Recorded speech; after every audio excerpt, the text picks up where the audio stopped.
Academic and writer S.S. Sashi, speaking exclusively to NNIS, has said that just returning the Sahitya Academy Awards because one is upset is a clear insult of literature. Nirbhaya कांड देख लीजिएगा, हुआ था। इसके अलावा जो झगड़े भी बहुत हो रहे हैं, सांप्रदायिक झगड़े हो रहे हैं, दलितों के साथ अन्याय हो रहा है, आदिवासियों के साथ हो रहा है। क्यों भाई? हम एक प्रश्न पूछते हैं लोगों से, उन दिनों जब कभी ऐसी घटना घटती है तो ये लोग कहाँ जाते हैं? तब इनके पुरस्कार क्यों नहीं वापिस होते? और फिर ये जाकर के केवल पुरस्कार ही क्यों वापिस करते हैं? इनको जाकर के पुलिस के सामने वो प्रदर्शन करना चाहिए। बहुत सारे तरीके हैं।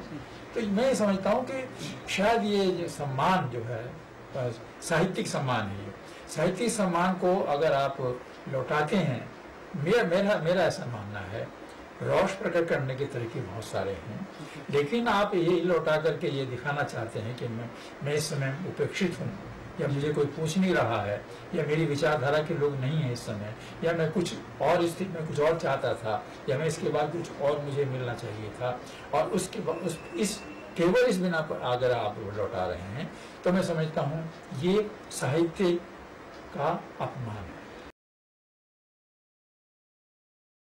जिन्हें कोई नहीं पूछ रहा है, मतलब बड़ी सरल भाषा में बता रहा हूँ मैं, ये कोई लक्षणा व्यंजना की बात नहीं कर रहा हूँ, एक सिंपल सी बात कह रहा हूँ मैं कि जब तक पूछती उनकी एक, चाहे तो विचारधारा विशेष हो या प्रिंट मीडिया की बात हो, या आपकी कलम जब तक ताकत थी उसके अंदर, हो सकता तब कलम भी तो कुंद हो जाती है ना धीरे धीरे। कोई जरूरी नहीं है कि जो आप लिख रहे हैं आज कल बिल्कुल वैसा ही लिखें। ओल्ड एज में कई बार बिल्कुल हम लोग भी लगने लगता है कि नहीं, अब शक्ति क्षीण हो गई है।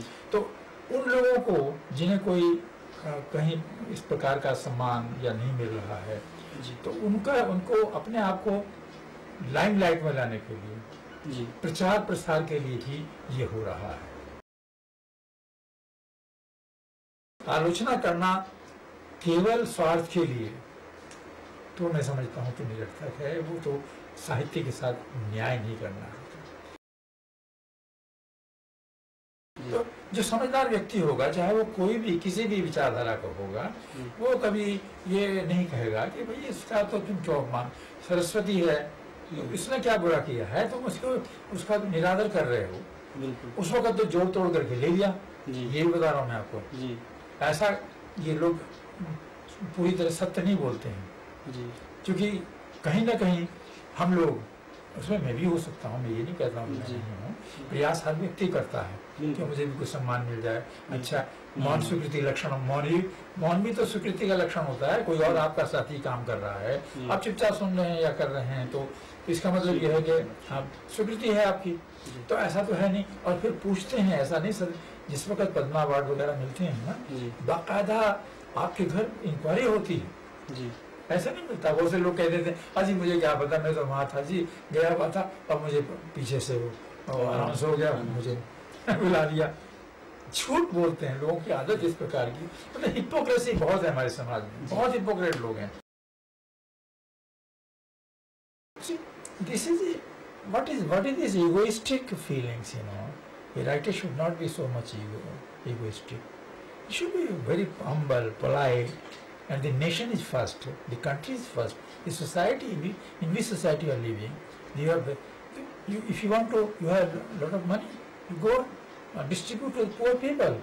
See the tribal people, see the many people, those who are every day they are being tortured, killing, and so many people, those who do not have the bread and butter.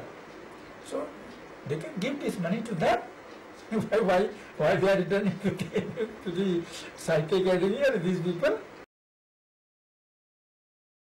And today, yesterday also they have given the memorandum to the Sahitya Academy. They could have done earlier also. There was no need of this demonstration just to show that the publicity. I'm sorry, this is nothing. But they should change the mentality. Powered by NNIS.